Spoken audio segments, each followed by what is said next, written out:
नमस्कार साथियों की फैक्ट में आप सभी का स्वागत है। उम्मीद करता हूं कि आप सभी लोग बेहतर होंगे। सभी सनातनी और राष्ट्रवादी भाई बहनों से अपील रहेगी कि चैनल को सब्सक्राइब करिएगा, वीडियो को लाइक और अधिक से अधिक लोगों तक शेयर कर दीजिएगा। सभी को सुप्रभात, सभी को राम राम। दोस्तों, नटवर लाल एक बार फिर फंस गया और अपनी चालाकी में फंस गया और दिल्ली हाई कोर्ट के अंदर फंस गया। शराब घोटाले में जैसे तैसे इसने करके ट्रायल ही नहीं चलने दिया लोअर कोर्ट में। अब लोअर कोर्ट से फैसला आ गया। फैसला तो फैसला है भाई जज का। सब अचंभित थे कि भाई इतना बड़ा मैटर, ये खुद जिस मैटर में 5 महीने जेल में रहा है, लोअर कोर्ट ने बिना ट्रायल किए ही बरी कर दिया सबको। ट्रायल ही नहीं हुआ। और ये भारत की जुडिशरी में सबसे अनोखा केस था। अच्छा, ये जब बड़े बड़े लोग आते हैं ना तो बड़े अनोखे अनोखे फैसले होते हैं। जैसे इलाहाबाद हाईकोर्ट के लखनऊ बेंच ने राहुल गांधी वाले मामले में किया है। ऐसा छीछा लेदर हुआ, ऐसा छीछा लेदर हुआ, जज साहब ने कहा हम अब सुनवाई नहीं करेंगे, इस केस से हम जा रहे हैं वापस, रिटायर। लेकिन केजरीवाल के केस में एक महिला जज जिसका अनुभव 30 साल से अधिक का है जुडिशरी का, लोअर कोर्ट से लेकर के हाई कोर्ट, जिसकी ईमानदारी की कसमें खाई जाती हैं जुडिशरी में, जस्टिस स्वर्णकांता शर्मा ने कहा नहीं, मेरे अंदर नैतिक बल है। तुम एक फर्जी व्यक्ति हो और एक अपराधी किस्म का व्यक्ति या एक अपराधी या एक आरोपी यह तय नहीं करेगा कि कौन सा जज उसके मामले की सुनवाई करेगा। अब सोचिए इस देश की जुडिशरी के साथ, एक तो वैसे जुडिशरी ले दे करके जैसे तैसे चल रही है, उसके बाद भी इतना तगड़ा षड्यंत्र रचा जा रहा था कि अपराधी तय करने लगते कि मुझे फलाना जज पसंद नहीं है, फलाना जज का बेटा ये करता है, फलाना जज का बेटा वो करता है, उसका वकील है, इसका मुवक्किल है, इसका आईएएस है, उसका सरकार में काम करता है। यह सब बता करके आडंबर रच करके बच जाएंगे और दूसरे बेंच में पहुंचा लेंगे अपने मामले को। इसको एक बार मुझे याद नहीं है, लेकिन सुप्रीम कोर्ट के एक जज ने कहा था कि कोर्ट फिक्सरों की नहीं चलेगी, इसको कोर्ट फिक्सिंग कहते हैं, कि मुझे इस जज की बेंच में सुनवाई नहीं करना है, दूसरे जज की बेंच में सुनवाई करना है। केजरीवाल पहुंचा, अब बरी तो हो गया था, एकदम धोल टसारा बताया कि देखो देखो हमको फंसाया जा रहा है, हम कट्टर ईमानदार। अच्छा, दुनिया का सबसे बेईमान व्यक्ति,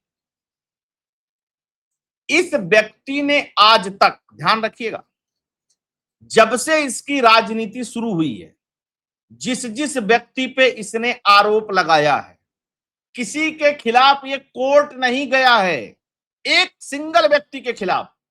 शीला दीक्षित पे 370 पेज की रिपोर्ट लेकर के घूमता था और जाकर के उसी कांग्रेस और सोनिया गांधी के चरणों में ऐसा लेटा, आज तक लेटा हुआ है। मौका पड़ता है तो लेट जाता है, नहीं मौका पड़ता तो हट जाता है। कोई एफआईआर नहीं हुई। इसकी सरकार आगे कहा शीला दीक्षित को जेल में डाल दूंगा, या कर दूंगा, वह कर दूंगा, कोई बात नहीं। प्रधानमंत्री मोदी पे आरोप लगाया इसने, मामला कोर्ट में गया, ये नहीं लेकर के गया, घसीट लिया गया है इसको।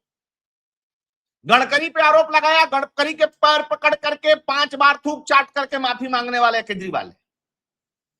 कहा गलती हो गई गडकरी साहब, माफ कर दीजिए, माफ कर दीजिए। गडकरी ने कहा कि जा यार, छोड़ जाने दो, माफ कर दिया तुझे।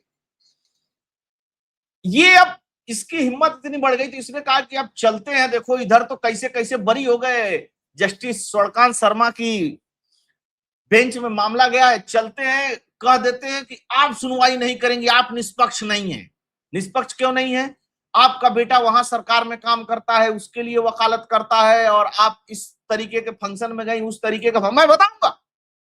तमाम आरोप लगा दिए इसने। सॉलिसिटर जनरल तुषार मेहता पेश हुए, कह रहे हैं कि मिलॉर्ड, ये आरोप लगाने के लिए इसलिए खुद आए हैं क्योंकि किसी वकील की ये हिम्मत नहीं है इस बात को कहने की, क्योंकि वो समझता है इस प्रैक्टिस को। इस पे कंटेम्प्ट लगाइए। जस्टिस स्वर्णकांता शर्मा ने कहा कंटेम्प्ट नहीं, इसको सुनेंगे, पूरा सुनेंगे।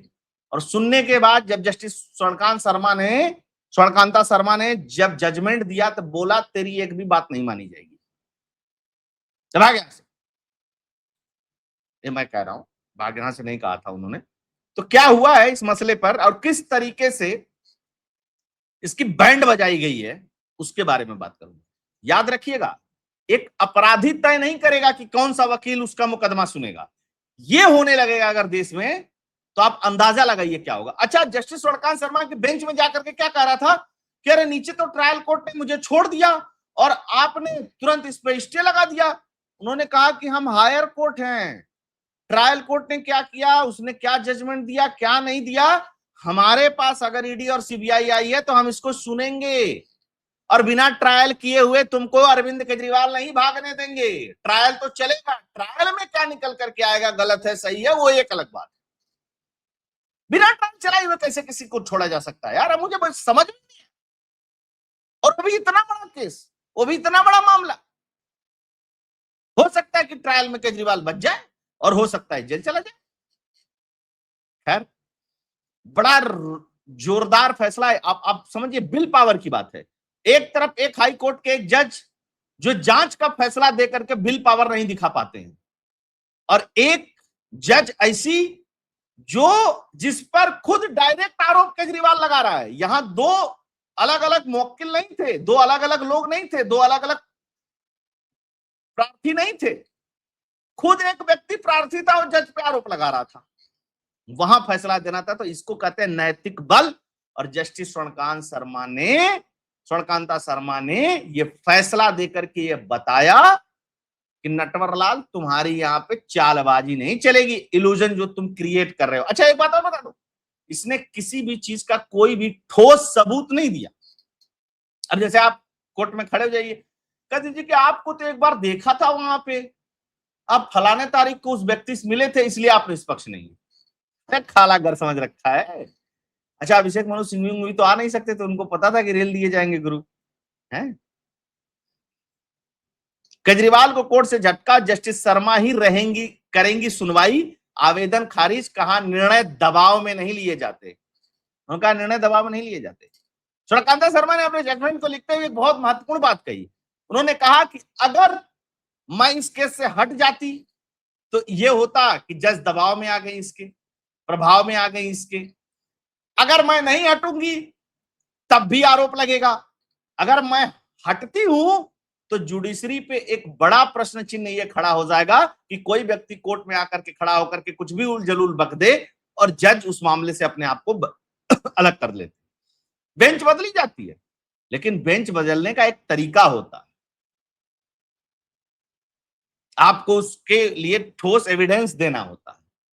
लेकिन कुछ नहीं, हवाबाजी है, हवाबाजी थोड़ी ना होगी। अच्छा, केजरीवाल को हाईकोर्ट से झटका, जस्टिस सूर्यकांत शर्मा ही करेंगी शराब घोटाले की सुनवाई, हटने से किया इनकार। उन्होंने सीधे सीधे इनकार कर दिया। केजरीवाल ने कहा था कि एक संस्था है वकीलों की और उसमें आरएसएस के लोग हैं या उसको आरएसएस ने बनाया है। आप एक बार उसके फंक्शन में गई थी।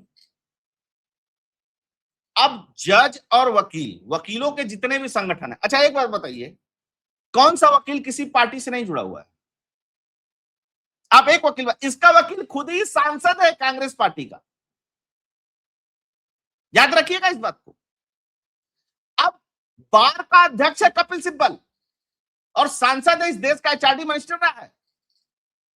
अब बताइए कि अगर मान लीजिए सुप्रीम कोर्ट बार एसोसिएशन कोई कार्यक्रम कराती है और उसमें सुप्रीम कोर्ट का कोई जज जाता है,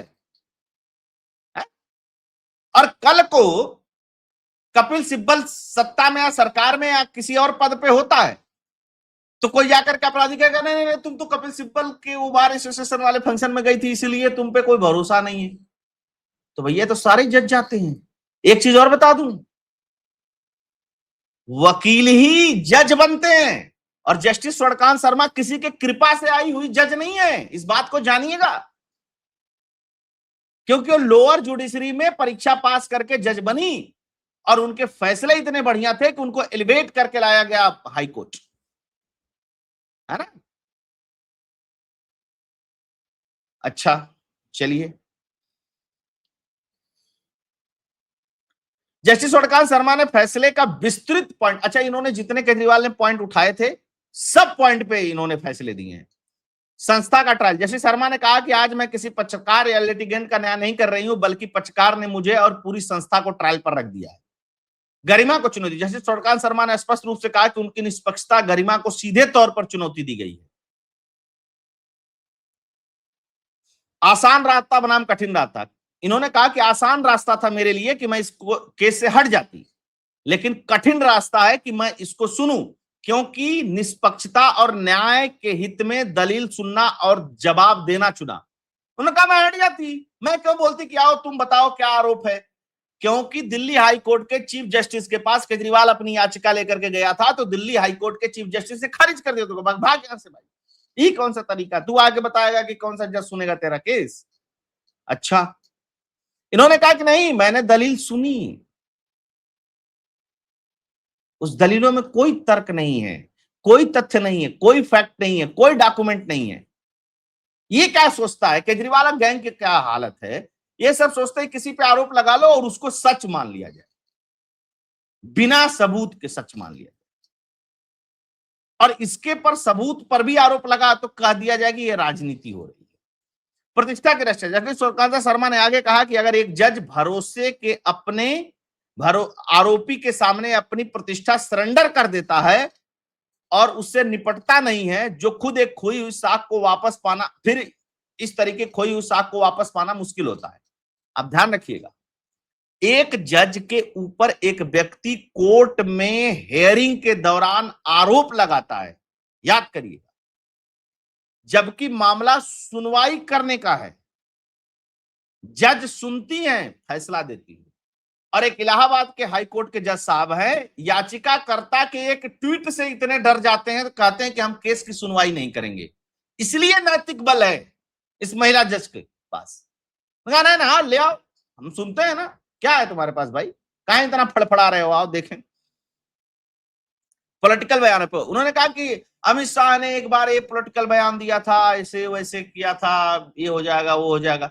उन्होंने कहा देखो भाई, तू भी राजनीतिक बयान देता है, अमित शाह भी नेता है, वो भी राजनीतिक बयान देता है, तुम नेता नेता क्या करते हो इसकी जिम्मेदारी मैं नहीं है। अब मोदी क्या बोले, तू क्या बोला, वो क्या बोला, वो क्या बोला, वो क्या बोला, इस पे मेरा नियंत्रण नहीं। तो नेतागिरी वाली बातें अपने तक रखना, है ना। कोर्ट का कोई नियंत्रण नहीं है, सार्वजनिक जीवन में कौन क्या बोलता है।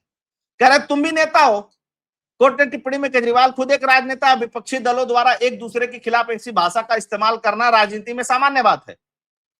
मतलब सीधे सीधे कहा कि तू भी तो सबको इसको चोर उसको चोर उसको चोर बताता रहता है, ये तुम लोगों का सामान्य बातचीत की भाषा है, इसमें हम नहीं पढ़ते। एक अधिवक्ता परिषद है, अधिवक्ता परिषद में उन्होंने कहा कि अधिवक्ता परिषद के कार्यक्रम राजनीतिक नहीं थे, वहां जजों को कानूनी मुद्दों पर बोलने के लिए आमंत्रित किया गया था, और मैं अकेली जज नहीं थी, और भी जज गए थे। अतीत में देश के कई बड़े जजों ने इसमें हिस्सा लिया है। अधिवक्ताओं की बॉडी में नहीं जाएगा जज, बुलाया जाएगा उसको, तो कहां जाएगा, फिर तो सारे वकील जज सब फंस जाएंगे, क्योंकि कभी ना कभी किसी न किसी बार किसी न किसी उसके तो रहे ही वो सदस्य ना। मतलब गजब तर्क लाता है भाई ये व्यक्ति। अच्छा, राजनीतिक जुड़ाव का केवल लेक्चर देना और कह देना कि राजनीतिक झुकाव है, ये ठीक चीज नहीं है ना। उन्होंने साझा किया कि उन्होंने जब फैसला लिखना शुरू किया तो पूरा कोर्ट रूम शांत हो गया था। उनके सामने चुनौती कानूनी सवालों की नहीं बल्कि खुद पर लगे आरोप के फैसले पर थी। पक्ष में आदेश पर चुप्पी क्यों? कोर्ट ने उदाहरण दिया कि जब केजरीवाल और राघव चड्ढा जैसे आप नेताओं को इस कोर्ट ने पहली ही तारीख पर अंतरिम राहत मिली, तब इसके निष्पक्षता पर सवाल नहीं उठे। जस्टिस सूर्यकांत शर्मा के बेंच में और भी पहले मामले गए केजरीवाल के, तो राघव चड्ढा केजरीवाल के मामले पर इनको पहली ही बार में राहत मिली थी, तब निष्पक्षता पर सवाल नहीं उठाया, लेकिन जब राहत देने से मना कर दिया तो निष्पक्षता पर सवाल उठने लगा। क्या ये कौन सा तरीका है कि तुम्हारे पक्ष में फैसला आए तो सब निष्पक्ष, और तुम्हारे अगेंस्ट फैसला आए तो सब पक्षपात। क्षमता का निर्धारण, जस्टिस ने दो टूक कहा कि जब जज की क्षमता का फैसला, एक जज की क्षमता का फैसला उसका उच्च न्यायालय करता है, पक्षकार नहीं। कहता हमारा जो जज है, हमारी जो रजिस्ट्री है, हमारा जो चीफ जस्टिस है, हमारे जो कोर्ट की व्यवस्था है, वो डिसाइड करेगा कि कौन सा केस किस जज के पास जाएगा। तुम नहीं डिसाइड करोगे भाई, who are you. Manish Sisodia के भी बारे में उसने आरोप लगाया था, उस पर भी उन्होंने कहा। सुप्रीम कोर्ट के अंतरिम आदेश पर भी कहा कि मेरिट पर डिसाइड नहीं हुआ था। याद रखना इस बात को केजरीवाल, तुम ही लॉ नहीं जानते हो, हम जानते हैं, हम दिन भर एक काम करते हैं। याचिका को इन्होंने पूरी तरीके से खारिज कर दिया, कहा कि जजों को डराने का जो तरीका निकाला है ना, ये नहीं चलेगा। अच्छा, जस्टिस सूर्यकांता शर्मा है, 24 साल की उम्र में मजिस्ट्रेट बनी। 28 मार्च 2022 को दिल्ली में अस्थायी जज की नियुक्ति हुई, और मतलब इनका लंबा अनुभव है कुल मिला जुला करके, और ईमानदार जज। अब क्या करेगा केजरीवाल? अब लगा तू आरोप, अब तू बोलेगा तो तेरे पे लगेगा कंटेंट। अब की कोर्ट बुला करके मुर्गा बना देगा पक्का, मैं बता रहा हूं केजरीवाल को, है ना। इसकी होशियार देखिए, ये बहुत होशियार बनता है अपने आप को। ये वाली होशियारी नेताओं के साथ तो चल जाती थी, इसने इस बार जज के साथ ट्राई किया। यहां ट्राई करके देखता हूं, जब तू निष्पक्ष है, जब जब जब जब तूने अपराध नहीं किया तो डरने की क्या बात है, चलने दे ट्रायल। लेकिन ये सब कुछ सिखा करके इसको अभिषेक मनु सिंघवी ने भेजा है, सबको पता है ना। तो सिंघवी को खुद ही आना चाहिए था। तुषार मेहता ने तो गजब की रील बनाई इसकी। खैर, तो ये था दोस्तों न्यूज, ये थी एनालिसिस। होप आप लोगों को पसंद आई होगी। नटवरलाल की कहानी अब आगे फिर शुरू होने वाली है, और आप लोगों से आग्रह रहेगा कि वीडियो को लाइक कर दीजिएगा, शेयर करिएगा। अगर आप डोनेट और कंट्रीब्यूट करना चाहते हैं तो उसके लिए फोन पे और पेटीएम का नंबर स्क्रीन पे दिया हुआ है। जय हिंद, जय भारत, जय श्री राम।